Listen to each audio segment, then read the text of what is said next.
Finding a job is not easy. There are phone calls, interviews, tests, and a whole host of other things to navigate. But the first task is to actually find jobs to apply for. I think there are three main ways to find companies and jobs. The first is to simply go and look yourself, and this usually involves just Googling software developer jobs London. The website that you end up on will depend on the industry that you're looking for a job in. Although there are some big generic job sites like Indeed, Reed and JobSite, I find that specific ones are often better. So for me as a developer, there are things like Talent.io, AngelList, Stack Overflow Jobs. A second way is to use a recruiter. Now these are the people who spam you with emails and phone calls out of the blue with really vague opportunities, but they can be really useful, especially if you're currently employed and you're struggling to find time to go and hunt for a job. The recruiter can do a lot of that initial work for you. And since it's in their best interest for you to get a job really quickly, they'll help you through the whole process. They can be a bit pushy. It's important not to feel pressured by them. You can either approach a recruiter and ask them for help, or you can just go along with a recruiter that's emailed you. If you have a strong online profile, they will find you and they will contact you. Sometimes a company might contact you directly.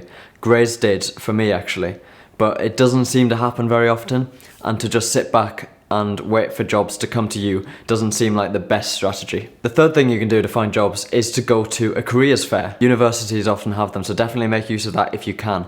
If you've already graduated, like me, don't fear, there are still careers fairs that you can go to. One really good example in London is Silicon Milkroundabout, and that's happening today. It's a free event, it's on for 2 days across the whole weekend. It happens twice a year, so the next one is in May. There are over 200 companies there looking to hire people, and I think it's mostly smaller companies, but there are some bigger ones there too, like Amazon, Adidas, TfL and some others. I was there a couple of years ago with Grays, so I was there representing a company rather than looking for a job. This will be my first time on the other side of the stand.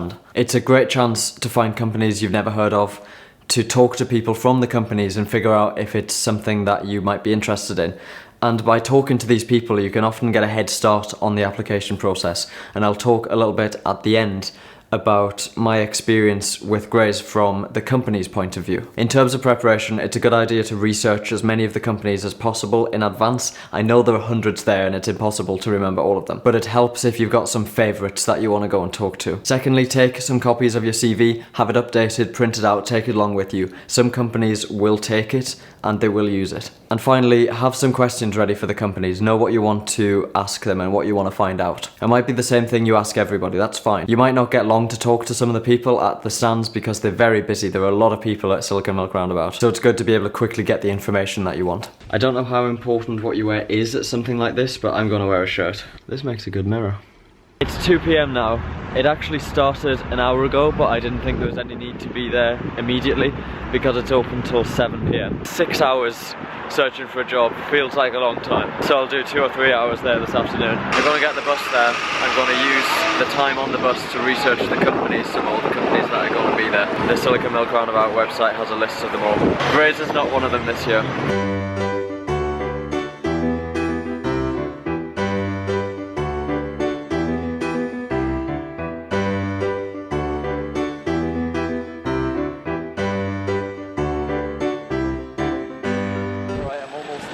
My first bus terminated early. I've been looking through all of the companies on the bus, reading about what they do and what they're trying to hire for.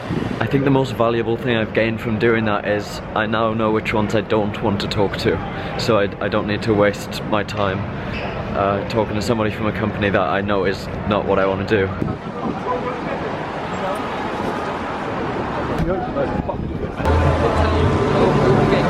Brilliant, yep, thank you.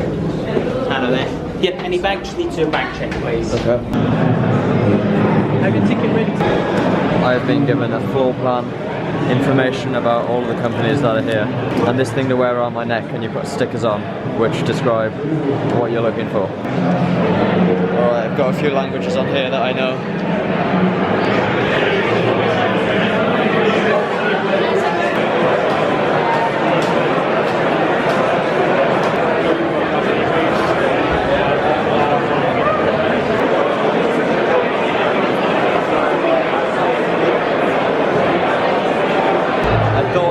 Done, and I've just found another room full of companies. What I'm finding is there's a lot of machine learning, AI type stuff here.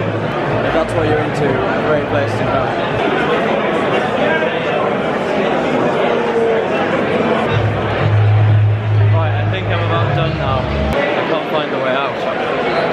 not sure why there's a ball pit.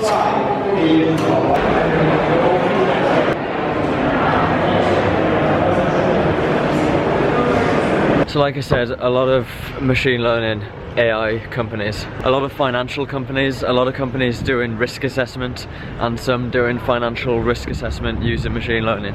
I can't say that's where my passion in life lies, but who knows. It's freezing cold, so I'm gonna get home. It's only 6 o'clock now, it's still open for another hour, but some of the companies started to clear up. And the people there will have been there for hours and probably really sick of talking to people now.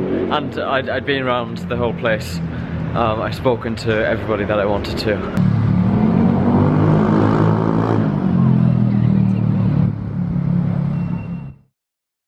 Okay, let's review what we've got here.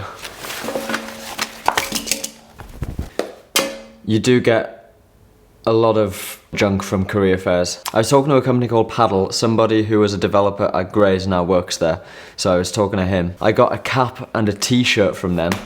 Very nice. Fits quite nicely. This is not a paid endorsement by Paddle. They just gave me a t-shirt. Did they give me any information about the company though? I'm not seeing any. We'll see if we come across it later. Okay, tab. I can use this to remind myself of what all the companies are. There were a lot there, so I tried to look through as many as I could before I went, just so I knew where I wanted to go, who I wanted to talk to, who I didn't want to talk to, but there are just hundreds, it's impossible. I can't find tab in this book. We create technology experiences that make the world work better for billions of people. Our team is central to this mission and integral to our ambition as a company. What I find is companies don't do a good job of explaining what they do. This is obviously very vague, and I found this was a theme throughout the whole careers fair. But they seem to primarily do app development. They're also hiring full stack, but it's Ruby and .NET and Java, and I don't really do .NET stuff. I don't know Ruby, and Java's not my #1 language I want to work with, so it's probably a no for tab. I talked to Moo. I think they gave me something else as well. The Slim case. A pointless business card. This is a little wallet.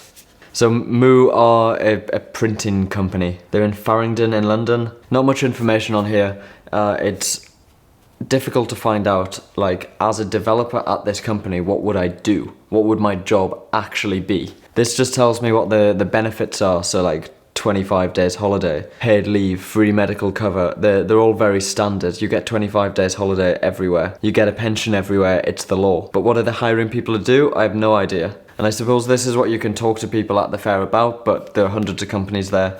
I didn't spend long talking to Moo, so I didn't get to hear much about it. They're using quite a lot of languages there. There's Java, Python, React, Redux and PHP. I'm not sure about this one. I'm going to put them in a maybe pile. I got a little business card from Dyson. Although Silicon Milkroundabout seems to mostly focus on startups, there are some really big companies there. Dyson was an example of how companies could do a lot more there to help you out as you're walking around. Everyone's got a stand with big boards and TV screens, and they have a lot of information about the tech that they're using and what they're hiring for. So it's like, we're hiring Java developers and Python developers and product managers. And I'm like, that's great, but what do you do? Where are you? And how many people work at your company? Just give me some simple facts about the company to help me evaluate immediately whether it's something I could be interested in. So I might be a particular type of developer. I might be a back-end developer with experience in Python. But if your company only has 5 people in it, that's not for me. I spent a while talking to a guy from Dyson, and I said, this sounds like it might be interesting. Where are you based? Assuming it was going to be somewhere in central London. And he says Bristol. I'm not going to commute to Bristol every day. It would have saved a lot of time if I knew that information up front without having to have a conversation with the person about the job first. So Dyson are a no.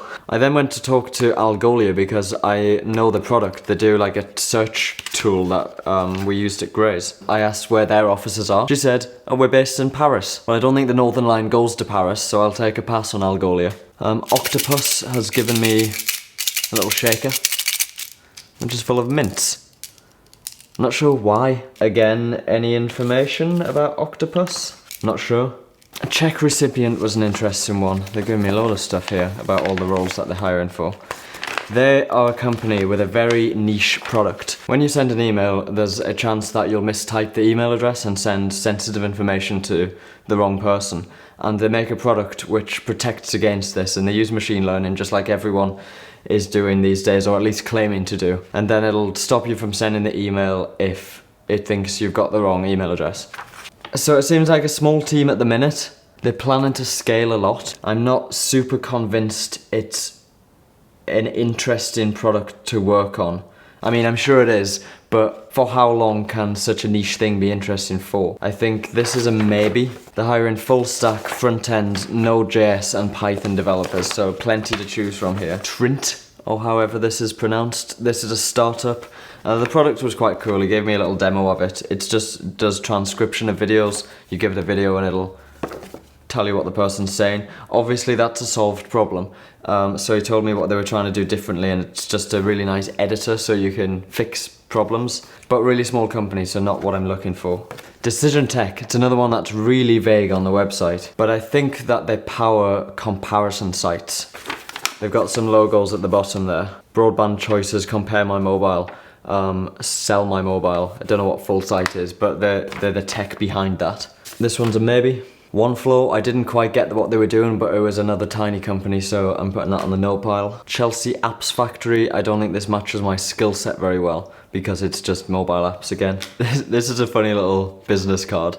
It's just a Merry Christmas tag with a URL scribbled on the back. But Peg is here. It says, we've built a bunch of tech products to help brands find and collaborate with the best social influencers in the world. And I like the sound of what they were doing, but 7 people, and I don't want to make this mistake again of going to a really small company and then just not enjoying it because it's a really small company. Bulb is a green energy company, so they're like an electricity supplier but with 100% renewable energy. And I'm probably actually going to switch to them as my energy provider. And they're focusing on using technology to make it all simpler. They've got 80 people. It's all JavaScript. I don't have a ton of experience with JavaScript, but it's fine. And they're hiring a full stack developer, and the guy was saying that they would be keen to get somebody who's more on the back end side, and that's basically me, so Bulb is a definite maybe. The other things, this is telling me to check out the food yard, but I didn't because it says it was reasonably priced. £7 for a wrap is not reasonable.